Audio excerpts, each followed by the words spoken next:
So what's happening in France? Currently in France, the political situation is quite unstable.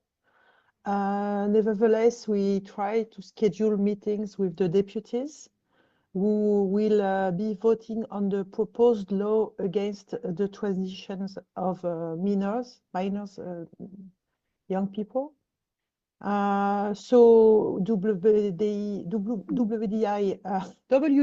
France wrote to all the deputies in France, except of course those from the far right, of course, and we received some answers, and some of them were even very aggressive, and we are going to publish them. Unfortunately, we received a few proposals for meetings, and since the government is currently again facing another motion of no confidence, tomorrow's meeting has been cancelled. So we have received some answers from socialist deputies, and we hope to raise their awareness on the issue, but we are not sure when it will be possible. Last week we also wrote to Raymond Al-Salem, the UN special rapporteur on violence against women, and we have focused our message on 3 key points. First, the need to protect certain words such as woman, sex, lesbian, and girl. Secondly, the necessity of providing special protection for lesbians against the violence of trans activism, and particularly from men claiming to be women, as well as against the practice of transitioning young lesbians, subjecting their bodies to mutilations in an attempt to escape male violence.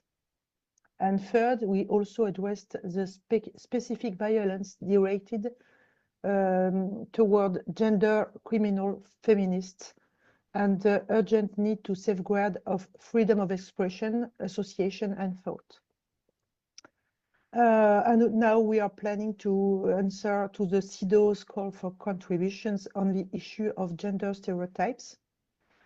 And finally, last Sunday, we held a fascinating French language webinar with the renewed Quebec journalist Sophie Durocher about her book, Où sont les femmes? Where are the women?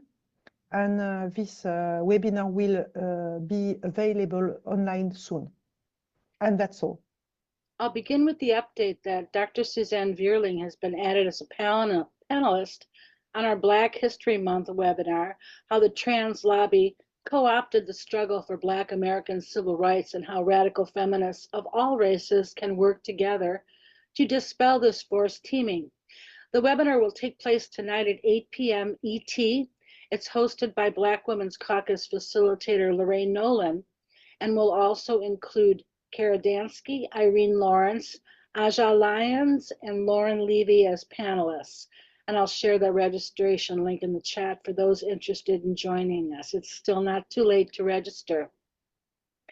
Last week, President Trump announced the much anticipated executive order titled Protecting Children from Chemical and Surgical Mutilation.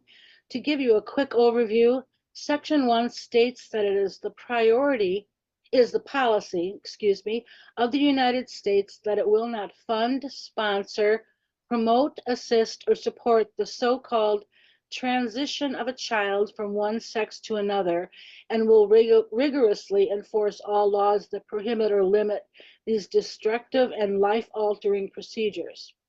Section 3 directs federal agencies to rescind or amend all policies that rely on WPATH guidance, which it labels as junk science, and additionally calls for HHS to publish a review of the existing literature on best practices for promoting the health of children who assert gender dysphoria, ROGD, or other identity-based confusion within 90 days. And in Section 4, the order directs the head of each executive department or agency that provides research or education grants to medical institutions to immediately take appropriate steps to ensure that institutions receiving federal research or educational grants end the chemical and surgical mutilation of children.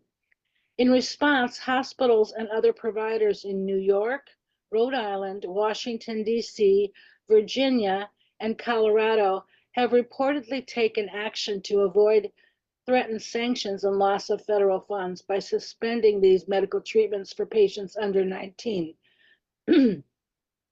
I suspect more will soon follow. Also in direct response to the Protecting Children executive order and in honor of the gender clinic whistleblower for whom it is named, on Wednesday, Senator Josh Hawley introduced the Jamie Reed Protecting Our Kids from Child Abuse Act, legislation that would allow those who were harmed by gender transition procedures as minors to bring lawsuits against the participating individuals and entities. The bill would also prohibit federal funding to any pediatric gender clinic, to any university or hospital that is affiliated with the pediatric gender clinic, and for any gender transition procedures performed on minors. A press release issued by Senator Hawley has more information about the bill, including its full text for those interested. In a Substack post on February 2nd, Carol mentions 2 ways that federal agencies have already taken steps to implement the Protecting Women EO.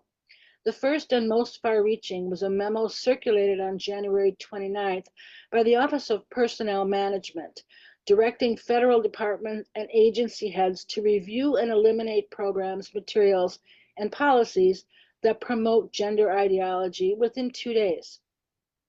The memo also advises that agency heads should report back to OPM on all steps taken to implement the guidance by noon on February 7th. The New York Times covered the implications of the directive in its article titled Federal Workers Ordered to Remove Gender Identity from Email Signatures, published on the 31st. The second was a Dear Colleague letter issued by the Department of Education and sent to K-12 schools and institutions of higher education, advising educators and administrators that the department will return to enforcing Title IX protections on the basis of sex in schools and on campuses. And finally, some Virginia residents are calling on the Arlington County School Board and the Arlington County Board to change their policies allowing people to use school and county locker rooms and bathrooms based on their alleged gender identity as opposed to their sex after Richard Kenneth Cox, a man who identifies as a woman and is also a convicted child sex offender, repeatedly accessed a girls' high school locker room and exposed himself to women and children. It appears that the LARPer's foul conduct was condoned by officials because, as Arlington resident and Save Women's sports advocate Mariah Burton Nelson notes in her Substack post on the topic, naked men can enter women's spaces if they say the magic words. Meanwhile, the school superintendent is busy assuring residents that Arlington is adjusting security protocols to prevent incidents like this from occurring again. But what he means by incidents like this is sex offenders' access. We can assume that adjusting security protocols does not include revising school board policy because he adds, Arlington Public Schools will continue to foster an inclusive community for all, including those who identify as members of the LGBTQ+ community, and apparently considered his job done, as Cox has since been criminally charged with regard to the October 21st incident and others. I think there were a total of 22 charges. In her testimony to the county board, Nelson stressed that we need to keep all males, not just registered sex offenders, out of women's spaces. Male nakedness looks like indecent exposure and voyeurism to women and girls, regardless of gender identity, and all of us have a right to privacy, safety, and dignity. And that's all I have today. Thank you.